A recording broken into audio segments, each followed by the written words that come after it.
The message had spread across human space like wildfire. Within hours of Commander Harrison's desperate call for help, every human colony, station, and outpost knew that the Velkhari were under attack. And they all remembered what the Velkhari had done for humanity 3 centuries ago. On the colony world of New Boston, 42 light-years from Tellus Prime, Merchant Captain Helen Price had been loading cargo when the message came through. She read it 3 times, then stood up and walked to the viewport. Her grandmother had died in the plague. Her grandfather had been saved by a Velkhari doctor who worked for 5 days straight without sleep. Helen turned to her first mate, a young man named Danny Cooper. "Start unloading the cargo. All of it." "Captain, we're already behind schedule. The company will fine us if we don't deliver on time. I don't care about the schedule." Helen's voice was firm. "The Velkhari need help. We're going." Danny stared at her. "Captain, the Spirit of Boston is a cargo freighter. We don't have weapons. We're not a warship. Then we'll figure something out. Get the crew together.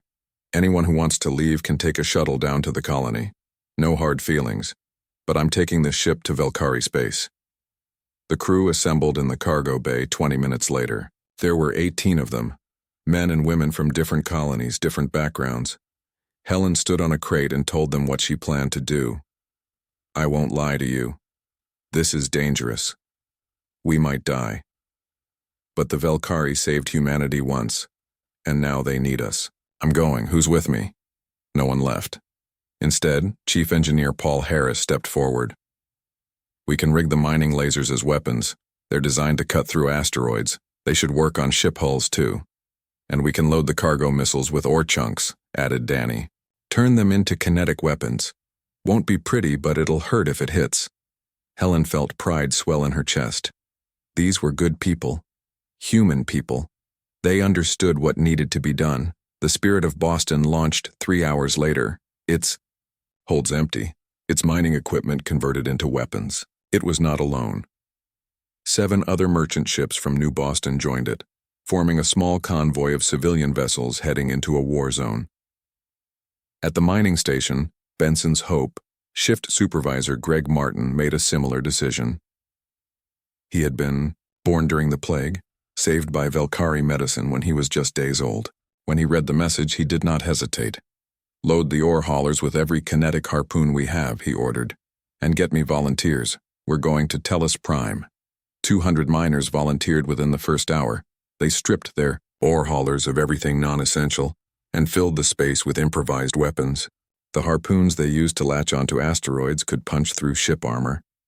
The cutting torches could be modified into short-range plasma weapons. It was crude, but it would work. The 2 ore haulers, Carter's Dream and New Hope, left the station with skeleton crews of volunteers. Behind them, the remaining miners watched and prayed. On Mars, at the main shipyard of the Earth Space Service, Admiral Richard Cole sat in his office and stared at the orders on his screen.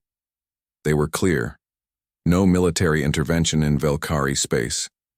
Maintain neutrality. Do not engage the Krathul. Then another message came through. It was from his sister, a doctor on Europa. She had sent just 3 words. "Remember Grandmother Vess." Cole did remember. His great-grandmother had been one of the first human doctors to work alongside the Velkhari during the plague. She had learned their techniques, their medicines, their compassion. She had told her children and grandchildren about the Velkhari doctors who never stopped trying to save lives, even when they were exhausted, even when they were infected themselves. The Admiral made his decision. He picked up his command tablet and began typing orders. Within minutes, every off-duty ship in the Sol system received the same message. Report for emergency systems testing. Location, Velkhari space. Cole knew he was ending his career. He would face a court-martial for this. But some things were more important than careers. Some debts had to be repaid no matter the cost. The Third Fleet began launching. Destroyers and cruisers, frigates and the mighty battleship Defiant. Officially, they were conducting routine maintenance checks. Unofficially, they were going to war. As the fleet jumped to FTL, Cole sat back in his chair on the bridge of the Defiant. His executive officer, Captain Nancy Peters, stood beside him. "Sir, you know what this means for your career," she said quietly. "Yes." Cole's voice was calm. "But 300 years ago, the Velkari didn't count the cost either. They just came and helped us. Now it's our turn." Nancy nodded. "For what it's worth, sir, the crew is behind you. All of them. I know. That's what makes us human." Across human space, the same scene played out thousands of times. Families talked around dinner tables, workers left their jobs, students dropped their studies. The Velkari needed help, and humanity was answering. Some came for honor, some came out of gratitude, some came because they had lost family in the plague and wanted to repay the debt. But most came for a simpler reason. They came because it was the right thing to do. By the time the human fleet arrived at Tellus Prime, there were over 70 ships. More were coming every hour. Warships flew alongside fishing boats. Luxury yachts formed up with military destroyers. A cruise ship carrying tourists had diverted course and arrived with 500 passengers volunteering to help with evacuation efforts. It was chaos. It was glorious. It was the most human thing anyone had ever seen. The Krathul had 12 modern warships with trained crews and advanced weapons. They were professional soldiers of a military empire. By any logical assessment, they should have won easily against the ragtag human fleet.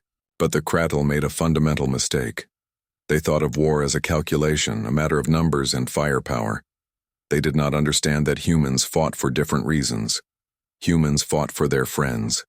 They fought for old debts and older promises. They fought because 300 years ago someone had been kind to them, and when humans fought for something they believed in, when they fought to protect people they cared about, they became something terrifying. The Krathul commander watched his sensors as more human ships kept arriving. He counted them, calculated their firepower, assessed their threat level. Then he made the smartest decision of his military career. He ordered a retreat. As the Krathul ships jumped away to FTL, the human fleet took up orbital positions around Tellus Prime. Below them, the Velkari people emerged from their shelters and looked up at the sky. They saw hundreds of human ships, blocking out the stars, standing guard over their world. Elder Vess stood in the ruins of the capital city and wept. He had been young when the plague ravaged Earth, young when he had volunteered to help despite the danger. He had never expected thanks. His people helped others because it was right, not for reward. But now, 3 centuries later, humanity had crossed the galaxy to repay that kindness. They had risked war, defied orders, abandoned their lives and jobs and safety. All because they remembered. "They came," Vess whispered to the smoking sky. "After all this time, through all that distance, they came." In orbit, on the bridge of the battered Valiant, Commander Jake Harrison looked at the fleet assembling around his ship. Merchants and miners, students and soldiers, rich and poor, young and old. They came from 100 different worlds, but they were all human. They all remembered what the Velkari had done. They all understood that some debts transcended time and distance. "Amy, send a message to the Velkari government," Jake said. "Tell them humanity is here. Tell them they're safe now. And tell them we're sorry it took us so long to arrive." As the message transmitted, Jake thought about what had just happened. One ship had become 100. One act of defiance had become a movement. One man's decision to honor an old debt had reminded the entire galaxy what humanity stood for. The stars would remember this day.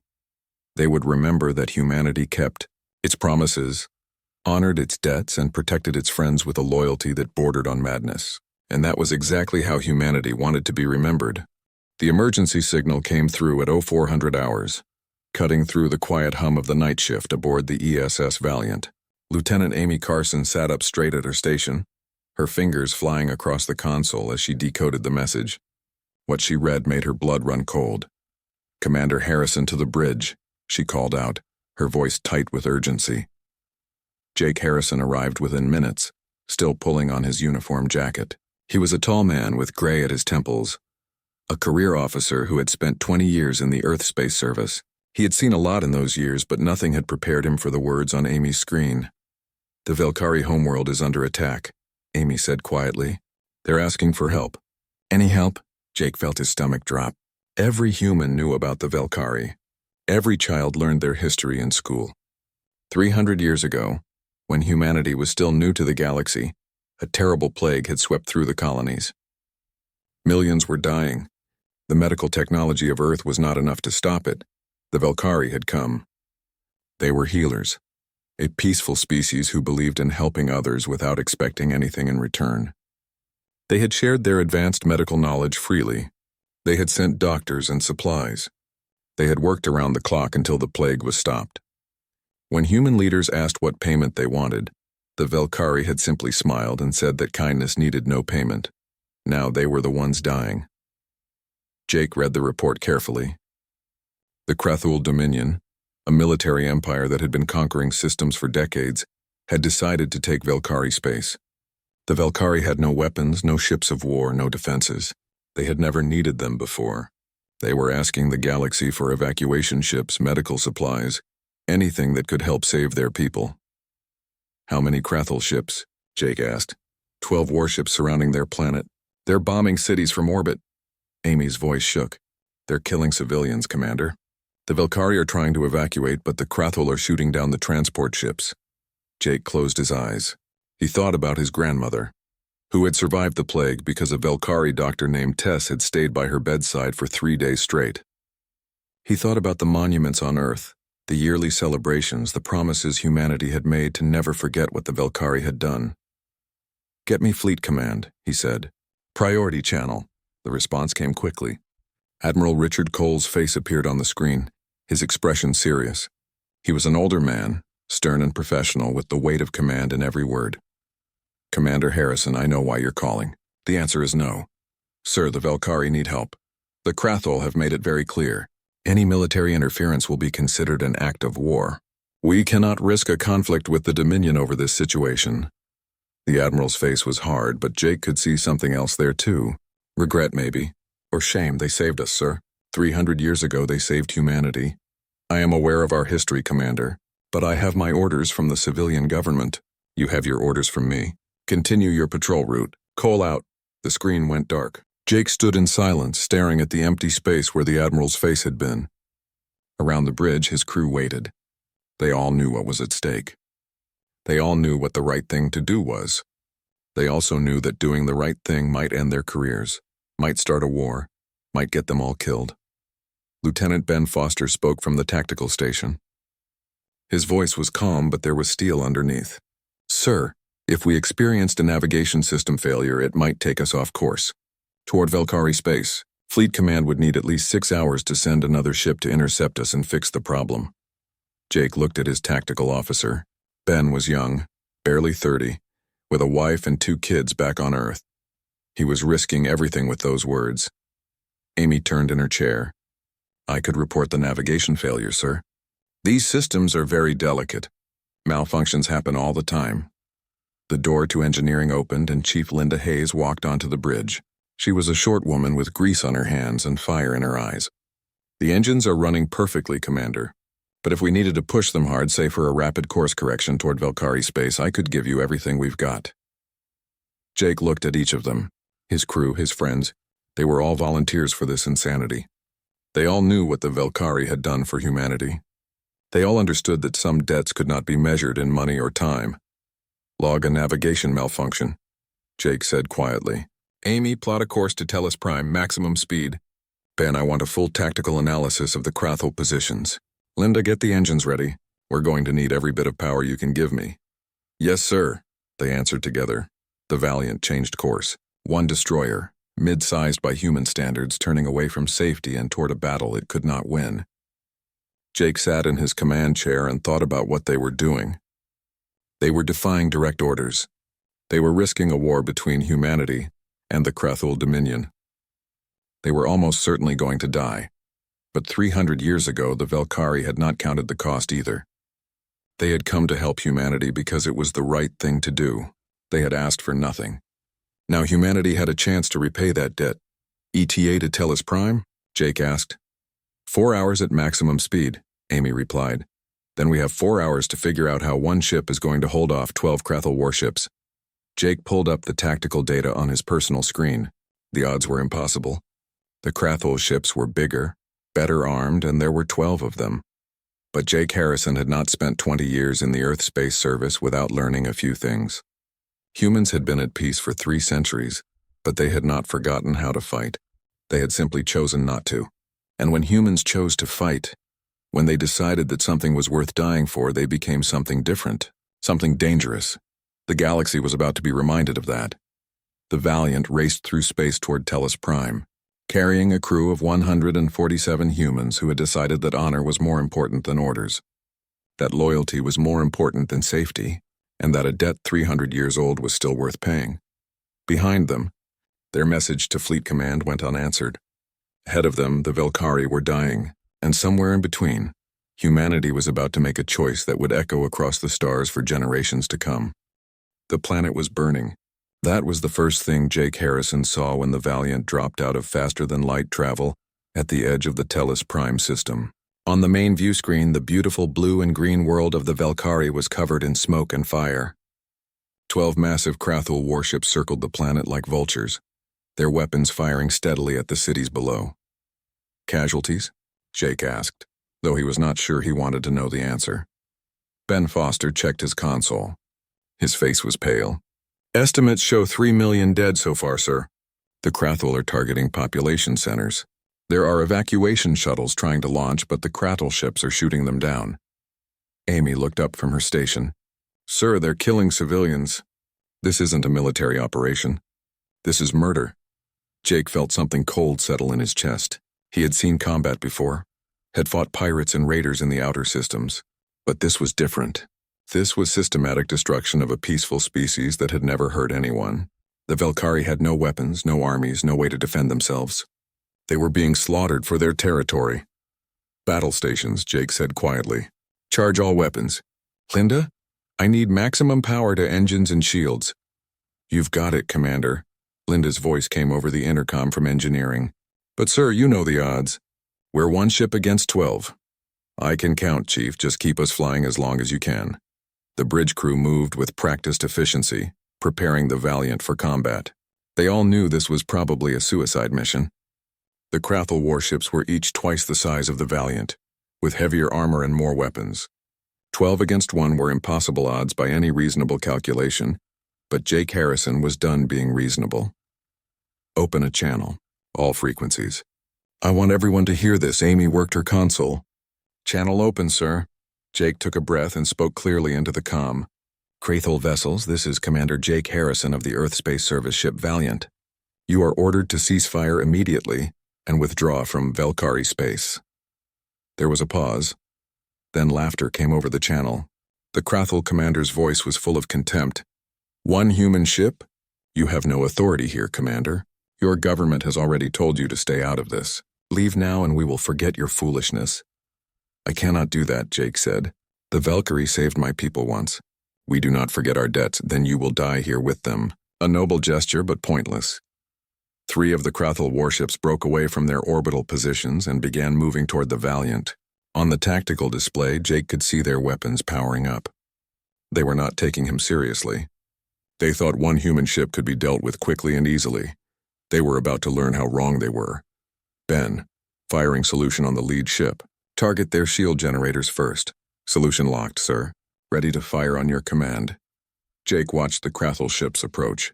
They were moving in a standard formation, confident and unhurried. That was their first mistake.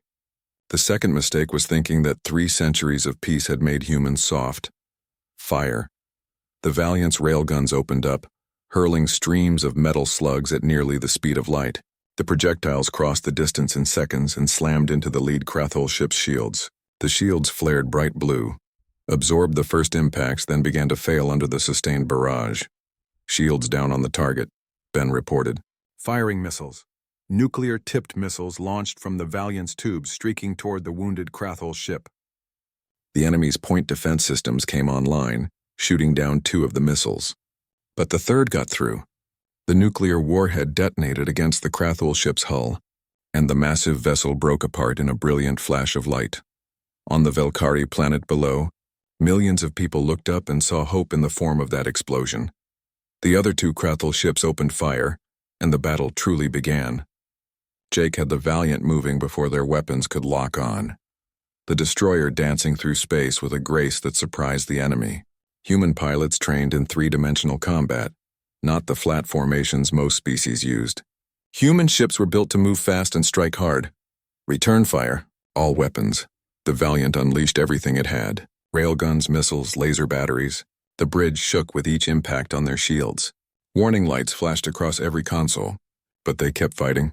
Shield strength at 60%, Ben called out. Hull breach on deck 7. Seal it off. Keep firing. Another Krathul ship took critical damage and began to drift, its engines dead. But the Valiant was suffering too. Atmosphere was venting from multiple breaches. The shields were failing. They had killed 2 enemy ships, but there were still 10 more. And the Valiant could not survive much longer. Sir? Amy's voice was urgent. I'm getting something strange on the long-range sensors. Multiple ships dropping out of FTL, dozens of them. Jake felt his heart skip. Reinforcements. Fleet Command had changed their mind. But when the new ships appeared on the tactical display, he saw they were not military vessels. They were merchant ships, mining haulers, colony transports, civilian vessels with improvised weapons. This is Captain Helen Price of the merchant ship Spirit of Boston. A woman's voice came over the open channel. We received your message, Commander Harrison. The Velkari saved our people once. Time to return the favor. More voices joined in. Captains of freighters and ore haulers. Colony ship pilots and station tugboat operators. Every human vessel within range had abandoned their jobs and come to fight. They were not trained for combat. Many of them would die, but they had come anyway. This is Mining Vessel Carter's dream. We're with you, Commander. Freighter Golden Star ready to fight. Colony transport New Dawn, moving into position. Jake felt something catch in his throat. These were ordinary people, civilians who should have been nowhere near a battle. But they were human, and they had heard that the Velkari needed help. That was enough. All human vessels, this is Commander Harrison. Form up on my position. We're going to show the Krathul what happens when they threaten our friends. The ragtag fleet moved together, surrounding the damaged Valiant. Merchant ships armed with mining lasers, haulers carrying improvised missiles, even a passenger liner that had opened its airlocks to serve as makeshift railguns. It was insane. It was impossible. It was the most human thing Jake had ever seen. And then more ships arrived. These were military vessels, Earth Space Service destroyers and cruisers, dropping out of FTL in perfect formation. At their head was a massive battleship, the ESS Defiant, flagship of the Third Fleet. Admiral Richard Cole's face appeared on every screen. He looked older than he had just hours ago, but there was fire in his eyes. Krathul Commander, this is Admiral Cole of the Earth Space Service. I am ordering you one final time to withdraw from Velkari space. You have 30 seconds to begin your retreat. The Krathul Commander's voice had lost its contempt. Now there was uncertainty. You were ordered not to interfere. Yes, I was, Cole said calmly. And then I received reports of a navigation system malfunction affecting my entire fleet. Very unfortunate timing. Now we're all here conducting emergency systems tests. Purely coincidental that we're in Velkari space. 20 seconds. The Krathul counted their ships against the human fleet. More human vessels were arriving every moment. Merchants and miners, warships and converted yachts. There were over 100 now, and the number kept growing. You would start a war over this? The Krathul commander asked. Admiral Cole's smile was cold and terrible. No, we would end one. 10 seconds. The Krathul ships began moving, turning away from Tellus Prime. They did not fire another shot. They simply left, jumping to FTL as fast as their drives could charge. They had won battles across a dozen systems, conquered multiple species, but they had seen something in the humans that frightened them more than any weapon. They had seen a species that would cross the galaxy for a debt 300 years old, that would risk everything, throw away orders and safety and common sense simply because they had made a promise to remember. As the last Krathul ship vanished into FTL, Jake Harrison slumped in his command chair. Around the bridge, his crew was cheering and crying at the same time. They had survived. Against all odds, they had survived. Sir, Amy said softly. Message from the planet. Elder Vess wants to speak with you. Jake nodded, suddenly exhausted. Put him through. An old Valkyrie face appeared on screen. He was crying, tears streaming down his alien features. You came. After so long. You remembered. We are human, Jake said simply. We always remember. The first thing Elder Vess noticed when he materialized on the transport pad was how young the human commander looked.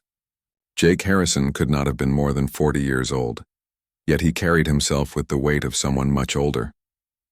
His uniform was torn and burned. His left arm was in a medical brace. Exhaustion lined every feature of his face, but when Jake looked at Vess, his eyes were clear and steady. Elder Vess, Jake said, bowing slightly in the Valkyrie manner. We received your distress call. Vess studied the human. Around them, the capital city of Tellus Prime lay in ruins. Buildings that had stood for 1,000 years were now rubble. The sky was still dark with smoke. 3 million of his people were dead, but they were alive because this man and his crew had decided that some things were worth dying for. You risked war with the Krathul Dominion, Vess said softly. Your government ordered you to stand down. Your admiral told you not to come. Yes, Jake replied simply. Why did you disobey? Jake was quiet for a moment, choosing his words carefully. 300 years ago, my people were dying. You came and saved us. You asked for nothing in return. That debt passed down through my family, from my great-great-grandparents to their children until it reached me. He paused. We are human, Elder Vess. We remember. We always remember. Vess felt tears on his face. We do not believe in debts between friends. Neither do we, Jake said. That's why we came. Not because we owed you, but because 300 years ago you showed us who you were. Today we wanted to show you who we are. Around them, more humans were arriving. Transport beams brought down medical teams with equipment and supplies. Engineers appeared with construction robots. A merchant captain named Helen Price organized food distribution.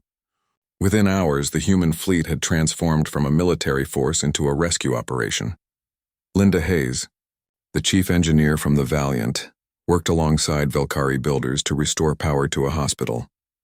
She had not slept in 36 hours, but she kept working. When a Valkyrie asked her why she was pushing herself so hard, Linda just shrugged. You saved my great-uncle during the plague. Figure I owe you at least a few sleepless nights. The Spirit of Boston made 7 supply runs in 10 days, bringing food, medicine, and construction materials. Helen Price and her crew worked without rest. When colony officials on New Boston threatened to fire them for abandoning their cargo contract, Helen sent back a one-word reply. Fine. Other colonies sent support. New Hope sent engineers. Europa sent medical staff. Mars sent construction materials. The human worlds competed with each other to see who could send the most aid. It became a point of pride. Children on Earth sold handmade crafts to raise money for the Valkyrie. Schools collected supplies. Churches, temples, and mosques organized donation drives. The galaxy watched in amazement. The Krathul Dominion, which had expected an easy conquest, found itself facing not just a military defeat, but a complete failure of their expansion plans. Every species in the region saw what humanity had done. The peaceful diplomatic humans had revealed a side of themselves the galaxy had almost forgotten. In the Galactic Council chambers, representatives from 40 species gathered for an emergency session. The human ambassador, an elderly woman named Patricia Wells, sat calmly while species after species condemned humanity's military action. They spoke of violated treaties, unauthorized intervention, and the danger of setting such precedents. Finally, after 2 days of debate, Patricia asked to speak. The council may condemn us if it wishes, she said. Her voice was quiet, but it carried through the chamber. Humanity will accept any punishment you decide. But we will not apologize. We will not apologize for having a conscience.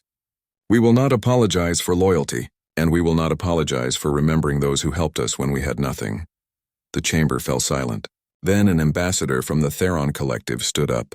300 years ago, the Valkyrie saved my homeworld from a disease we could not cure. We sent ships too, but they arrived after the battle was over.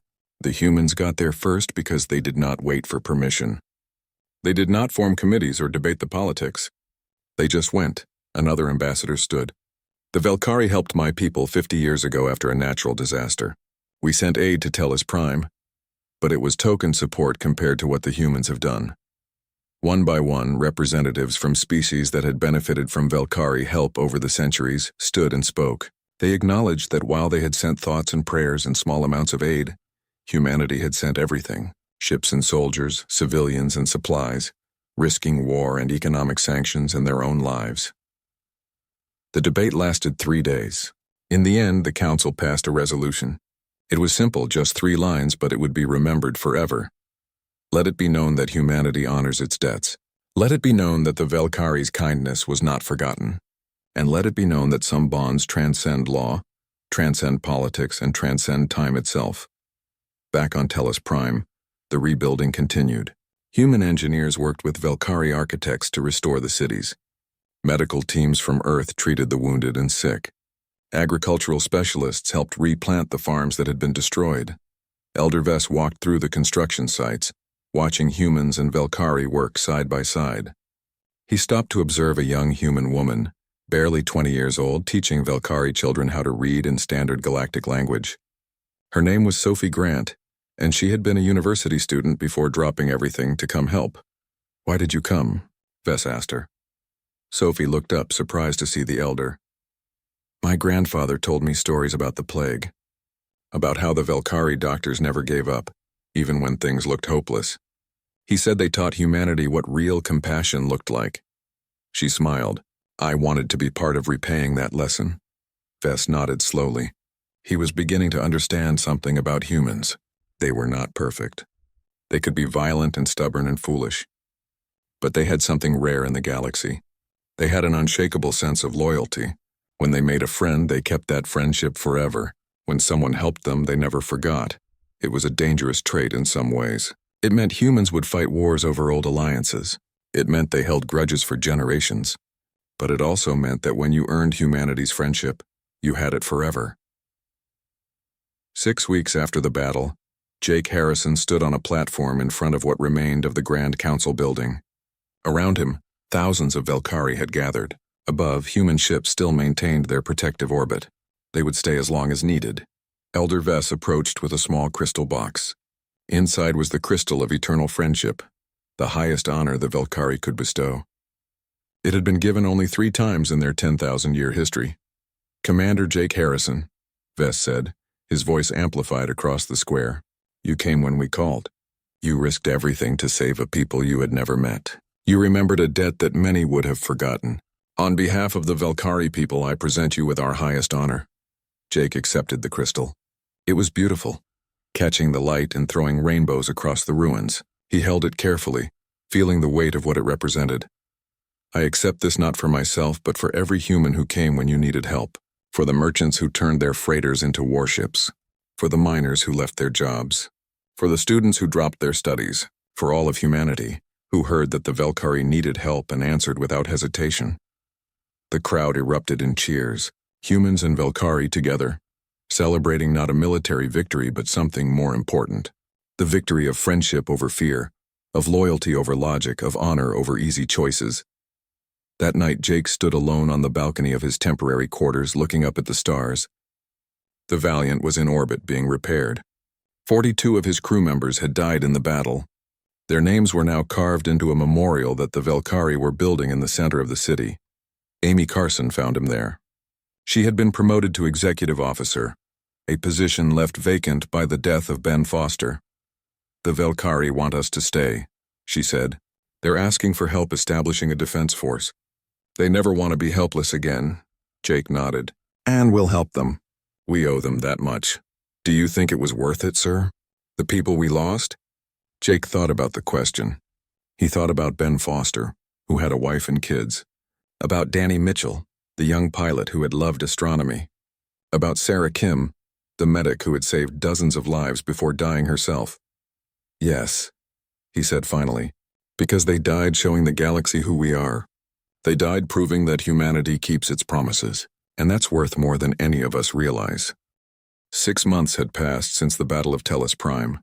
The Valkyrie homeworld was healing. New buildings rose where ruins had stood. Gardens bloomed in places that had been bomb craters. The scars remained, but life was returning. Commander Jake Harrison stood on the bridge of the Valiant, watching the planet on the main view screen. His ship had been fully repaired and even upgraded. The Earth Space Service had given him new weapons, better shields, and a commendation for bravery. They had also quietly ignored the fact that he had disobeyed direct orders. "Sir, incoming transmission from Fleet Command," Amy Carson reported from her station. "Admiral Cole wants to speak with you." "Priority channel," Jake nodded. "Put him through." The Admiral's face appeared on the screen. Behind him stood Elder Vess and several other figures Jake did not recognize. "Commander Harrison, I'm transmitting new orders. The Velkari have requested assistance in establishing a defensive fleet. They've asked specifically for you to lead the training program." Jake felt surprise ripple through him. "Elder Vess, I thought your people were committed to peace." The old Velkari stepped forward. His face showed deep sadness but also determination. "We still are, Commander. But we have learned that peace must sometimes be protected by those willing to stand in its defense. We watched our people die because we had no way to protect ourselves. We will not be warriors like some species, but we will no longer be helpless. And who better to teach us," another Velkari added, "than the species that fought for us when we could not fight for ourselves?" Admiral Cole spoke again. "There's more. Based on humanity's actions at Tellus Prime, 17 species have petitioned to establish formal mutual defense treaties with Earth. The galaxy has been reminded that humanity is perhaps the most loyal species among the stars." Jake looked at the faces on his screen. He thought about the 42 crew members who had died buying time for help to arrive. He thought about Helen Price and her merchant crew, turning a cargo freighter into a warship. He thought about the miners and students and ordinary people who had dropped everything to answer a call for help. "Tell the Velkari we accept," he said. "And Admiral, make sure everyone knows what their courage meant. Make sure they know that when humanity answered that call, we didn't just save the Velkari. We reminded ourselves who we are."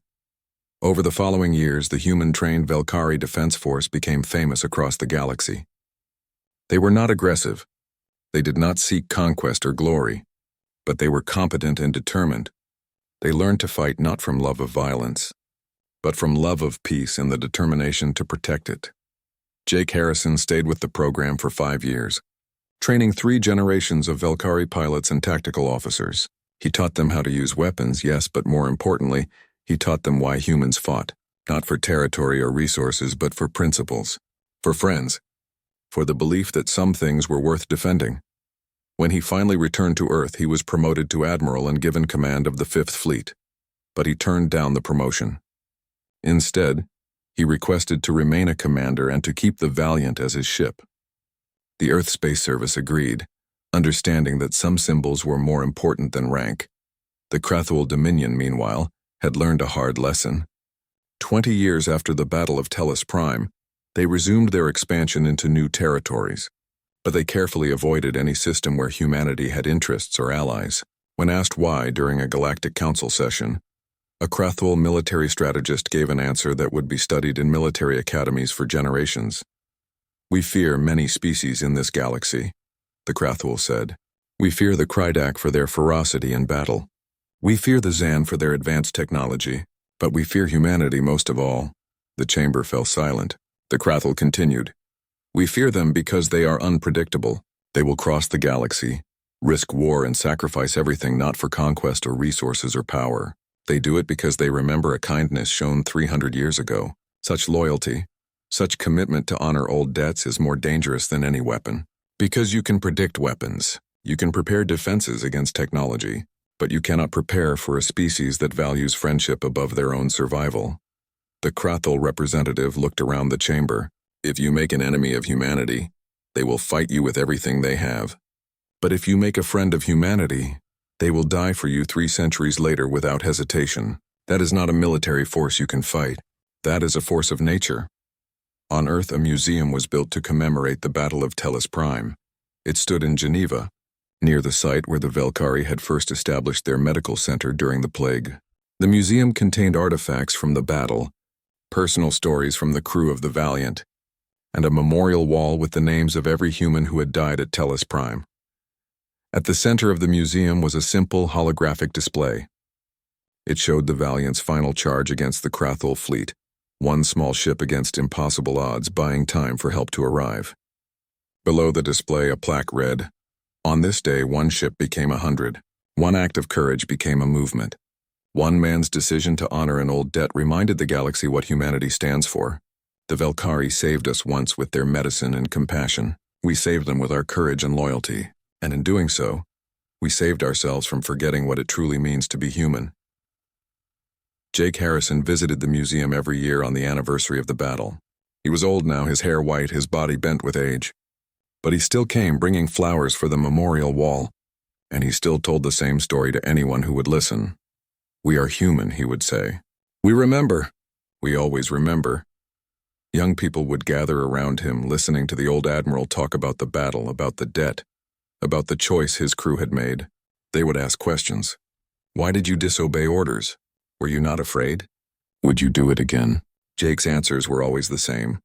I disobeyed because it was the right thing to do. Yes, I was terrified, and I would do it again without hesitation.